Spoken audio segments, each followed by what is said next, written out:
సుమన్ టీవీలో మీ business promotions కోసం ఈ కింది నెంబర్ను సంప్రదించగలరు.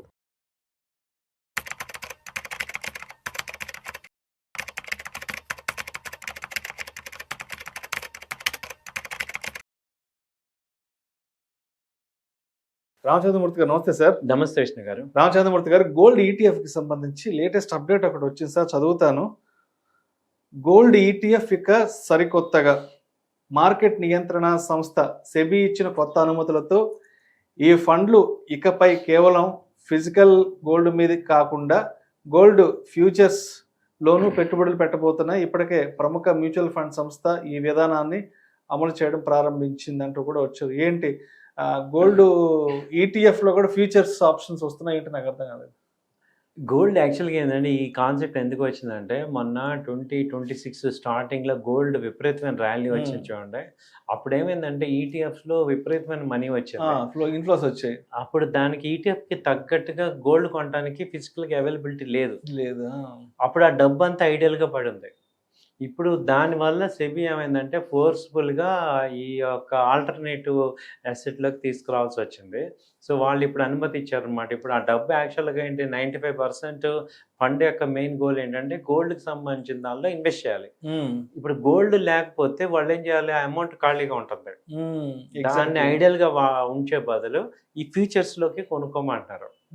సో గోల్డ్ ఫ్యూచర్స్లో ఏంటంటే టెంపరీగా ఏదైతే అమౌంట్ ఉందో అది ఇన్వెస్ట్ చేయమని, ఎప్పుడైతే వెసులుబాటు మామూలుగా ఫ్రీ అయిపోయిందో గోల్డ్ కనుక ఫ్రీగా ఉన్నప్పుడు మళ్ళీ అది అమ్మేసేసి గోల్డ్ని ఫిజికల్గా కొనుక్కోమంటున్నారు.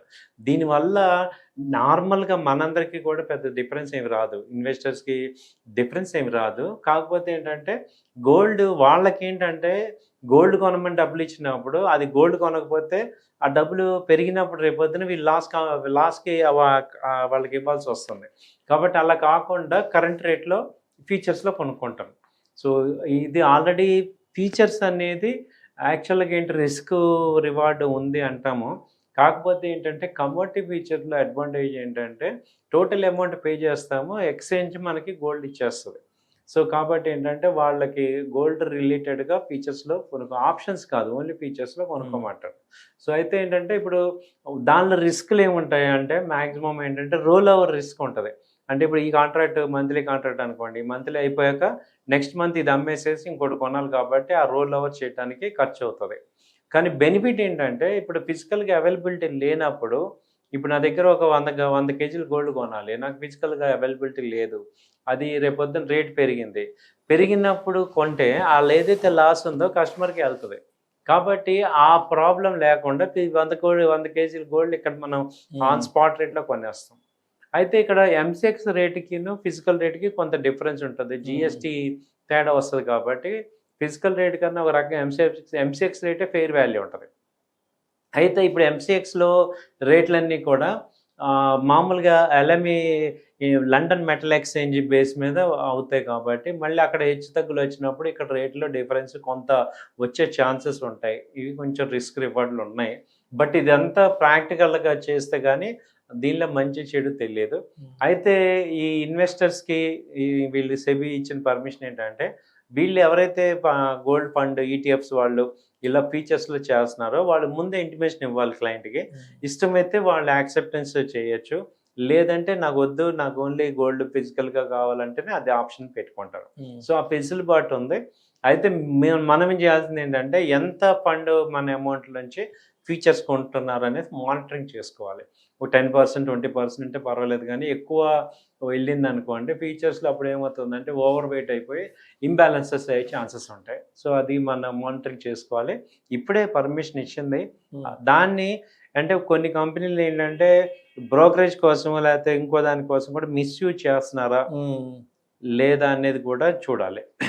Right sir. అది SEBI next monitoring guidelines లో చూసుకొని ఒకవేళ ఏదన్నా మిస్యూజ్ అవుతున్నప్పుడు ఆపేస్తారు. ఇక సో తొందరపడి ఇన్వెస్ట్ చేసుకోకుండా ఫర్దర్ గా సెబీ నుంచి దీనికి సంబంధించి ఇంకా ఎటువంటి విధి విధానాలు వస్తాయి ఏంటని తెలుసుకొని నిదానంగా ఇన్వెస్ట్ చేసుకోవటం బెటర్. బట్ ఏమవుతుందంటే ఫిజికల్ గోల్డ్కి ఒక లిమిట్ ఉంటుంది. ఇప్పుడు మనకి స్టాక్ మార్కెట్లో ఇప్పటికే 20 కోట్ల మంది వచ్చారు, 140 కోట్ల మంది ఉన్నాం.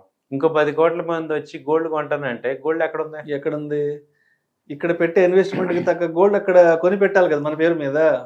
ఫ్యూచర్లో రేపు రాబోయే రోజుల్లో ఏమవుతుందంటే ఎక్కువ మంది వచ్చినప్పుడు ఆటోమేటిక్గా ఫ్యూచర్కి వెళ్ళాల్సి వస్తుంది.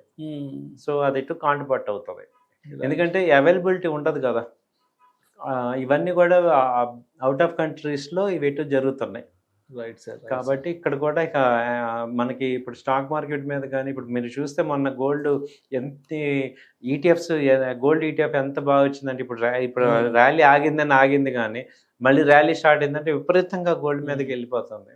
సో అలాంటప్పుడు ఏంటంటే ఫిజికల్గా లేదు కాబట్టి ఫీచర్స్ తీసుకోమని వచ్చింది. Right sir. Thank you sir. Thank you so much. Thank you.